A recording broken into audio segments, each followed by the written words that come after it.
한국을 가장 사랑하는 나라가 어디인지 아시나요? 바로 러시아입니다. 한 언론사의 통계에 따르면 94.8%로 러시아가 1위이고 그 뒤로 인도, 브라질 순이죠. 한편 일본과 러시아와의 관계는 어떨까요? 일본과 러시아는 현재 관계가 그리 좋지 않습니다. 다른 여러 가지 이유도 많겠지만 그 중에서도 쿠릴 열도 분쟁 때문이죠.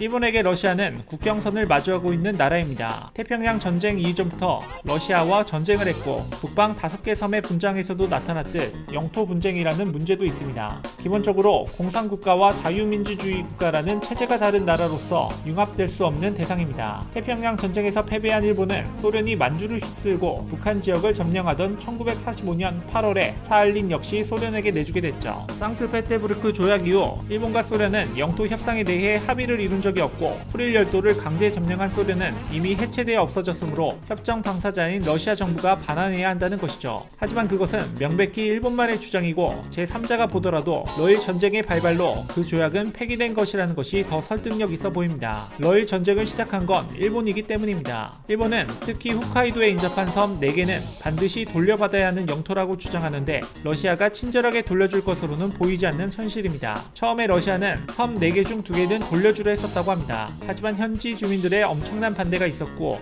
러시아 내 강경파들의 반발에 없었던 일로 하고 강경책으로 돌아섰습니다. 그 후 푸틴은 최근까지 섬을 돌려줄 의사가 없다고 여러 차례 밝혔습니다. 이렇게 쿠릴 열도에 대해 분쟁은 아직까지도 진행되고 있습니다. 그러나 분쟁 상황을 명확하게 보여주는 일이 일어났습니다. 일본이 도쿄올림픽 지도에서 쿠릴 열도를 자국 영토로 표시한 것이죠. 우리나라 독도도 모자라 쿠릴 열도까지 자국 영토로 주장하는 일본의 만행은 러시아와 한국의 공조를 더 강하게 만드는 계기가 되고 있습니다. 일본의 이런 태도를 보며 러시아는 강경한 입장을 보이고 있죠. 보란듯이 쿠릴 열도에서 대규모 상륙 작전을 진행했습니다. 러시아 남쿠릴 4개 섬에서 병력 10,000명, 차량 500대, 12척의 함정을 동원한 군사훈련을 진행했다고 밝혔습니다. 러시아군의 이러한 대규모 훈련에 일본은 즉각 항의를 표하며 러시아군의 북방 영토 활동을 주시하고 있다고 밝혔습니다. 하지만 러시아는 이런 일본의 태도에 반발이라 하듯 갈수록 영토 문제에 강력한 모습을 보이고 있습니다. 러시아는 일본과의 대립이 심해지면 심해질수록 한국과의 공조를 강화했습니다. 쿠릴 열도를 지키기 위해 조치들을 시행하고 있는 것이죠.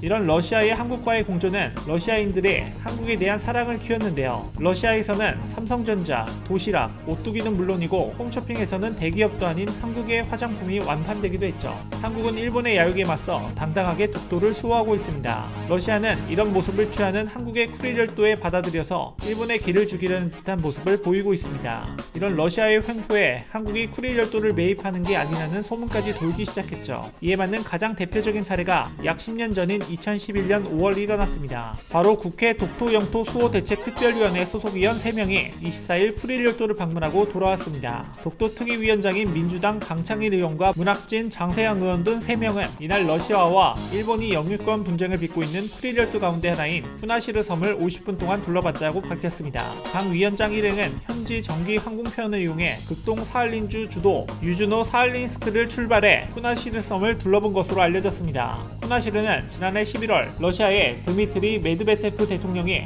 러시아 대통령으로서는 처음으로 방문했던 쿠릴 열도 4개 섬 가운데 하나죠. 방문단은 쿠나시르 섬에서 러시아 정부가 추진하고 있는 공항 신축 및 도로 건설 현장 등을 둘러본 뒤 다시 비행기로 유주노 사할린스크로 돌아왔다고 전했습니다. 의원들은 유주노 사할린스크에서 하룻밤을 지내고 25일 오전 귀국했습니다. 강 위원장은 쿠릴 열도 방문 목적에 대해 일본과 독도를 두고 영토 분쟁을 겪고 있는 나라의 의원으로서 역시 일본이 영유권 다툼을 벌이고 있는 쿠릴 열도 등을 현지 조사할 필요성을 느껴 방문했다며 일본이나 러시아 어느 한쪽을 편들기 위한 것은 아니라고 밝혔습니다. 또 쿠릴을 방문하기 위해 열도를 실효 지배 중인 러시아의 비자를 받는 것은 당연한 일이라며 일본이 주권국가 국회의원의 의정 활동에 대해 왈가왈부하는 것은 적절치 않으며 무례한 반응이라고 지적했습니다. 일본 측은 강 위원장 일행이 러시아 당국의 승인 아래 쿠릴 열도를 방문하자 이번 방문이 열도에 대한 러시아의 영유권을 인정하는 행위로 연결된다며 강하게 반발했습니다. 이 당시 일본 입장에서는 한국 국회의 독도 특위위원들이 러시아 비자를 받고 쿠릴 열도로 돌아왔다는 점은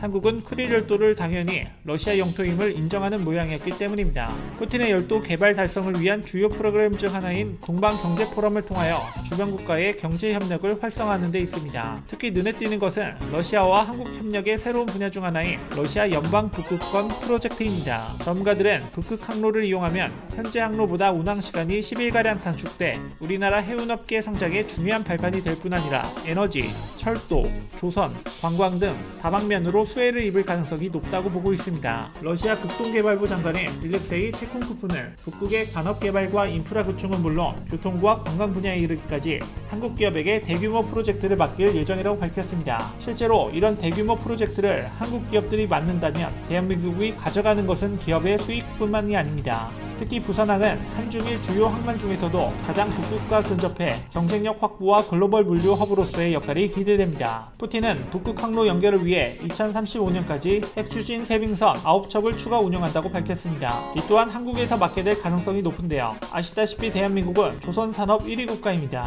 해양수산부는 쇠빙연구선 사업에 대한 예비 타당성 조사안이 의결됐다고 밝혔습니다. 이에 내년부터 2,774억 원이 투입돼 쇠빙연구소 설계가 시작됩니다. 이번에 개발되는 쇠빙선은 승선 인원은 100명, 최장 75일 동안 물자 공급 없이 항해할 수 있습니다. 이렇게 뛰어난 기술력을 보유하고 있으니 러시아는 쇠빙선 사업까지 한국에 맡길 가능성이 높은 것이죠. 결국 일본의 대책 없는 영토권 주장으로 대한민국 기업들은 봄날을 맞이하게 됐습니다. 혹시 주식 하시나요? 내일 당장 상승할 종목이 궁금하시다면 오른쪽 버튼을 클릭해주세요.